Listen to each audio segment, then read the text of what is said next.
রায়হান রাফিকে জন্মদিনের শুভেচ্ছা। ৩ মার্চ পৃথিবীতে আসার দিন ছিল। আমি জানতে চাই বয়সটা কত হলো? বয়স বলে দিব, দর্শক ছেলেদের বয়স বলা যায়, সমস্যা নেই না? জানি না, বলার দরকার কি? বলো, বাট খুব বেশি না, 30-এর থেকে একটু বেশি। আমি জানতাম মেয়েরা বয়সের কথা বললে একটু ভয় পায়, আর ছেলেরা মানিব্যাগের কথাতে একটু আটকে যায়। এখন সবকিছুতেই ছেলেরা ভয় পায়, মেয়েরা ভয় পায়। না না না, আচ্ছা এবারের 30-এর থেকে একটু বেশি, 35-এর থেকে একটু কম। বাহ, দারুণ নিজের বয়স বাড়াচ্ছে। আচ্ছা বলো তারপর। খালি বয়স বাড়াইছে না, মানে একটু ভারত তো জানাতে হবে তো, তাই না? মানে এত বড় নির্মাতা, এটা তো একদম বয়স ছোট হলে অনেকে বলে ও তুমি আমার ছোট ভাই এখন থেকে। ভালো করো, ভালো হয়ে যাও রাফি, আমাকে আর বকাচকা দিবা না, বলতে পারে কেউ। আর যদি বড় বলে যে ভাইয়া, বড় ভাইয়া। হ্যাঁ ভাইয়া বলে তো ভালো। আচ্ছা ওকে একটা ছবি দেখাই, দেখো ভাইয়া একটা ছবি দেখাই। আমার মা কত সুন্দর লাগছে। এবারে জন্মদিনটা একটু স্পেশাল ছিল না? অনেক বেশি স্পেশাল ছিল? না, মোটেও স্পেশাল ছিল না, কারণ এই ছবিতে একজন মিস। আমার বাবাকে দেখতে, আমার বাবা ছিল না। প্রতি জন্মদিনে আমার এরকম একটা ছবি থাকে, সেখানে আমি থাকি না, সেখানে আঙ্কেল রাফি এবং আন্টি থাকে। আঙ্কেল চলে যাওয়াতে আমাদের সবার খুব মন খারাপ ছিল, এবং আন্টি স্পেশালি চাচ্ছিলেন যে আমরা থাকি, বিশেষ করে আমি থাকি, তো দ্যাটস ওয়াই আমি আসি ওখানে, এর বেশি কিছু না। বাট আমি যাই না, মানে এই ছবিটা আমার কাছে অনেক সুন্দর, কারণ আমার তবে একটা তিনটা ছবি দিছিলাম, ছবিটা কিন্তু পরিপূর্ণ। তিনটা ছবি দিছিলাম আমার মার সাথে, আমার মাকে আমি আদর করতেছিলাম, আমার মা আমাকে করতেছিল। বাট এই ছবিটা নিয়ে যেটা হলো, মানে আমার কাছে খুবই লাগছে যে মানে এটা হওয়ার কথা ছিল না, কারণ আমাদের অনেক ছবি আছে। আচ্ছা, মানে আমার বাবা আব্বা আম্মার সাথে বা আন্টির সাথে, কারণ আমরা একটা ফ্যামিলির মতো, আমাদের দেখা হয়। আর আমার বাবা চলে যাওয়ার পর আমি ভাবছিলাম যে এবার আমি আসলে আমার বার্থডেটা করবো না, কারণ আমার খারাপ লাগতেছিল। তো আমার হঠাৎ করে কেক নিয়ে আসলো, তো মেকআপ টেকআপ ছিল না, চুল টুল এলোমেলো, বেচারি মাথায় ঘন্টা টানা দিয়ে ছবি তুলছে।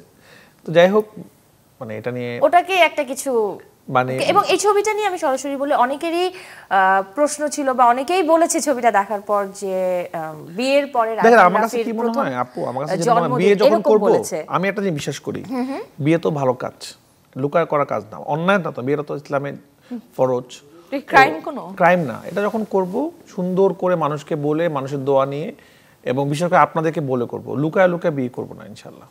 আবার সমস্যাটা কি হয়, যারা নিউজটা করছে তারা তো অনুমান করে নিউজটা করছে, এটা ছবি দেখে প্রেডিকশন করছে।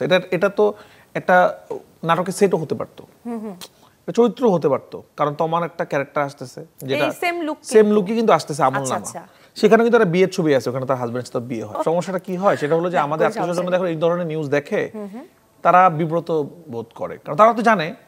তো আমি সবাইকে বলবো যে আসলে অনুমান করে করলে আমাদের সবার তো ফ্যামিলি আছে। আমার ছোট ভাই আজকে আমাকে বলতেছে যে আপু আমার বোনের বিয়ে দিয়ে দিল এরা, আমি জানলাম না। তো আমার ভাইয়েরও কিন্তু একটা সার্কেল আছে, বিশেষ করে এখন আমি বেশি কনসার্ন আমার ভাইকে নিয়ে, কারণ ও আমার ছোট, ও এখন ব্র্যাকে পড়তেছে, ইউনিভার্সিটিতে গেছে।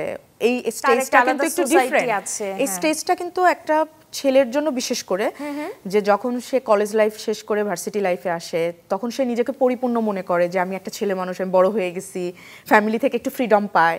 তো এই জার্নিটা ডিফারেন্ট এবং খুব সেন্সিটিভ থাকে এই সময়। কিছুদিন আগে যেমন আমার ভাইয়ের একটা ফ্রেন্ড, ও মারা গেছে, তো এরকম খুব সেন্সিটিভ একটা সময়। তো আমি ওই জন্য প্রতিটা স্টেপ খুব কেয়ারফুল থাকি, যে এমন কিছু যেন কখনোই কোনো কিছু আমার দ্বারা না হয় যেটাতে ও প্রশ্নের সম্মুখীন হয়। তো আমার এই জিনিসটা আমার খুব বেশি, আমি আমার কাছে কি যে মনে হয়, বিয়ে জিনিসটা অনেক মূল্যবান জিনিস, অনেক দামি জিনিস, প্রত্যেকটা মানুষের জীবনে এটা কিন্তু খুব ইম্পর্টেন্ট জিনিস।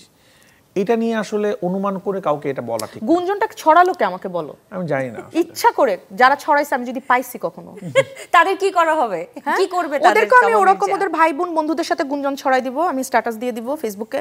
আমার তো আর পত্রিকা নেই যে আমি পত্রিকার হেডলাইন দিয়ে দিলাম, আমি আমার ফেসবুকের মধ্যে দিব, কারণ গুঞ্জন তো এটা আমার মন চাইলে আমি যাই বানাইতে পারি। তবে এখান থেকে বের হয়ে আমি আমার পত্রিকায় গুঞ্জন দিয়ে দিব যে তুমি চাইলা না রাফি তোমাকে বোন ডাকু, তার মানে কি দুজনে কি চুটিয়ে প্রেম করছেন, আমি হেডলাইন দিয়ে দিব। ওমা কেন, এটা তো আমার কোনো প্রমাণের কোনো দরকার নেই, তোমাকে প্রশ্ন করারও আমি প্রয়োজন মনে করি না, রাফির কাছে জিজ্ঞাসা করারও প্রয়োজন মনে করি না। এটাই তো হয়েছে, আমাদেরকে কেউ ফোন করে নাই। একটা সুন্দর বন্ধুত্ব আমাদের, একটা পারিবারিক সম্পর্ককে এমন জায়গায় নিয়ে গেছে যে লুকিয়ে লুকিয়ে সংসার করছে, প্রেমের গোজর। ও বাবা তুমি এসে দেখছিলাম আমি রান্না করে খাওয়াইছিলাম তোমাকে, না আজ এরা মিথ্যা কথা। সরি, আমি আমার খুব মেজাজ খারাপ হয়। সুইট একটা মেয়ে, সে কি আসলে এত রাগী? আসলেই তবে একটা বিষয় ভালো হয়েছে যে আজকের এই সেটে দর্শকরা ক্লিয়ার হয়ে গেছে পুরোটাই, হ্যাঁ কোনো গুঞ্জন নেই,